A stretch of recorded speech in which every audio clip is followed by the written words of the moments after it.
Hey, what's going on, guys? We just had a showcase in Dallas the other day and flew to Dallas, well, Atlanta, but the showcase was in Dallas, Georgia. So we came from Dallas to Dallas and had another showcase today. A lot of great players, both places. Dallas was hot. Dallas was hot. It was a rough one. A lot of kids, hot. Me and Dan went and got an IV after the showcase because we were so dehydrated. We wanted to rehydrate, and it was great. It was a great experience. I don't know if anyone has ever done that before, but I really enjoyed it and felt a lot better afterwards. But we're here now, and we wanted to talk about the draft. I got a question about the draft, and since the draft is going on, we started talking about it. Nick and I started talking about it. He's got a great story about when he was drafted, and I have a story about when I was drafted. So we figured we'd talk about it and share that experience with you guys who have aspirations of being drafted and playing professional baseball one day. So I forget the question. It's on my phone, so I can't pull it up. But I remember it being something about, do all guys who get drafted become pro players?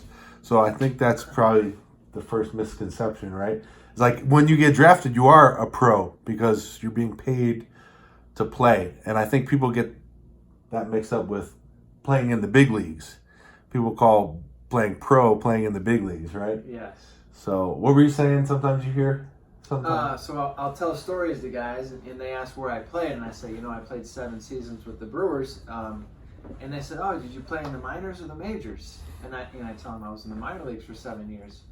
And I got, up to AA, and they're like, oh, you played semi-pro. And I'm like, I want to tell them the story on how it works, but I'm like, yeah, I just played semi-pro. It's easier to say just yes than explain how it all works, right? And how it works is after you get drafted, there's 7 levels of professional baseball. So you got rookie ball, extended, I guess you would consider that extended, right? Yeah. Extended, short season, low A, high A, double A, triple A, big leagues. So you got 7 levels of professional baseball. So you're a pro after you get drafted. Yes. And then that 7th level is the big league. So that's how that works. But I want to talk also about our draft stories because Nick's got a really cool story. I just heard it today, actually, for the first time. So tell the story, man. So coming up to the draft, I filled out, back then they had the handwritten flyers. I don't know if they do those anymore, little questionnaires. So I filled out a few of those for a couple teams.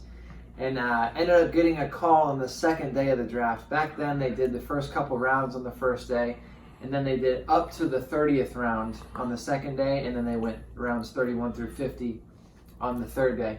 So I got a call early on the second day by 2 teams, one of them being the Brewers, and they basically told me, look, we might take a chance on you, but it'll be on day 3. It won't be on day 2. It'll be day 3, maybe later in day 3. But today, we don't think we're going to take a chance on you. So basically hung up on those guys, went back out to the pool, actually, at my mom's house at the time. And I was just out swimming in the pool. I think we were cooking out, whatever, just kind of hanging out. And next thing I know, my mom comes running out of the side door leading to the pool and jumps into the pool in her full clothing. So I'm like, first off, I'm thrown off, like, what the heck is she doing? This is crazy.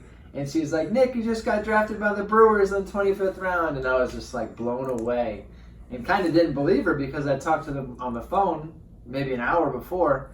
So I had to get out of the pool myself and go check the draft tracker online. And sure enough. That's so crazy. That's pretty cool, man. That's a real cool story.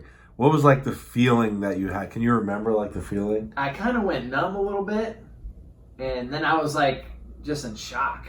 And I couldn't stop smiling. It was awesome. It was the childhood dream. Right. Well, that's what I was just gonna ask. When did you get that dream? Or I guess we all had that dream from a very early age, but when did you realize it might be possible? It became realistic in college, and it wasn't until my second year in college because I had a real good sophomore year. And before then, it was all talk like, oh yeah, I want to get drafted. And sometimes I was saying it because my friends were saying it, Mm-hmm.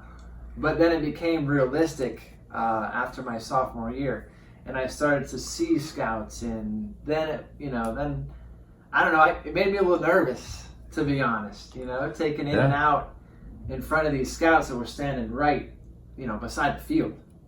That's when it became real to me. and it was a little nerve-wracking at first, but totally cool.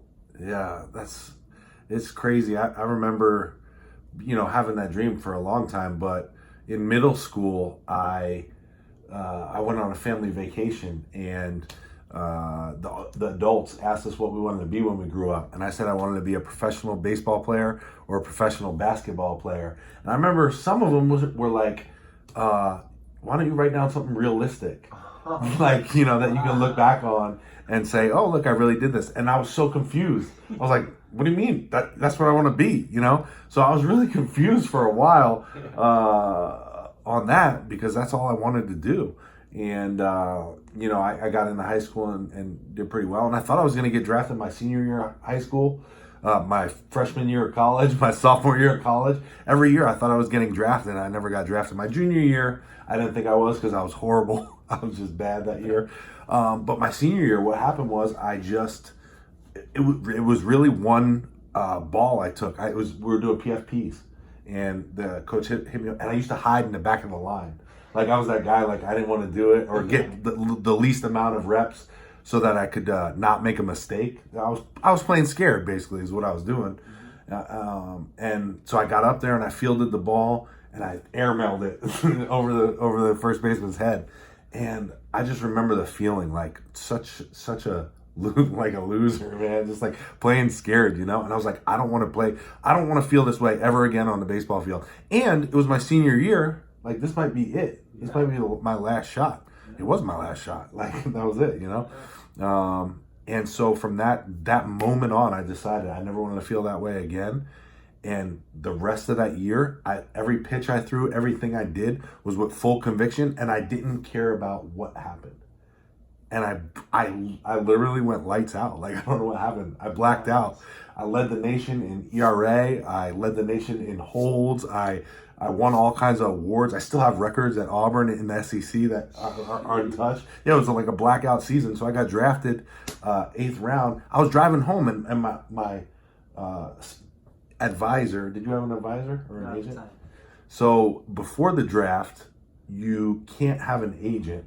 You have to have an advisor. It's the same guy. You just call him something different, and you don't pay him yet or something. I don't know the rules, but anyway, my advisor said I was slotted 5th to 7th round.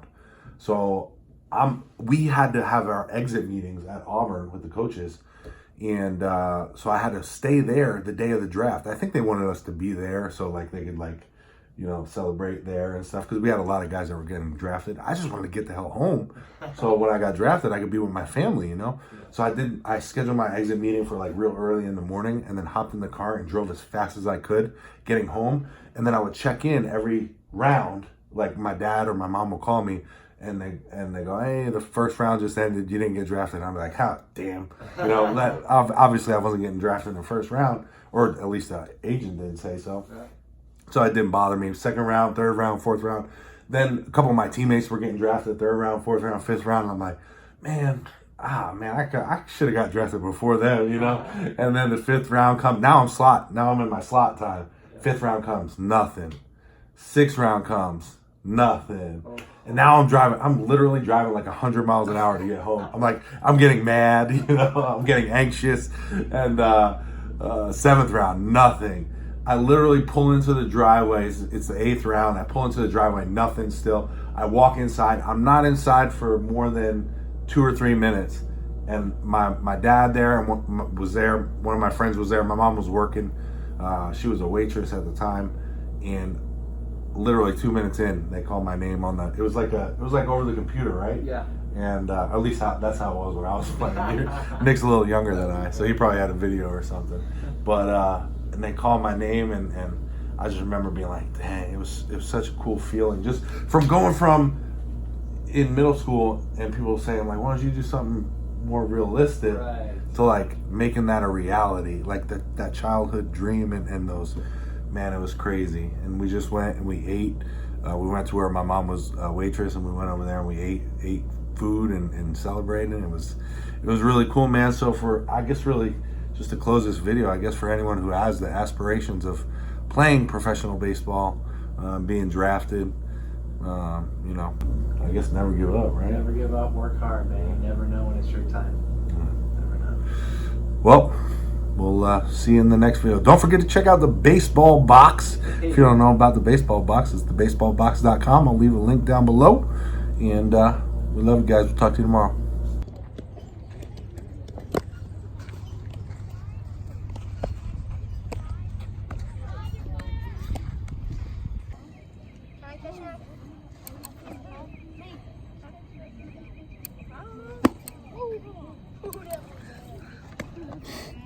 Worry about okay,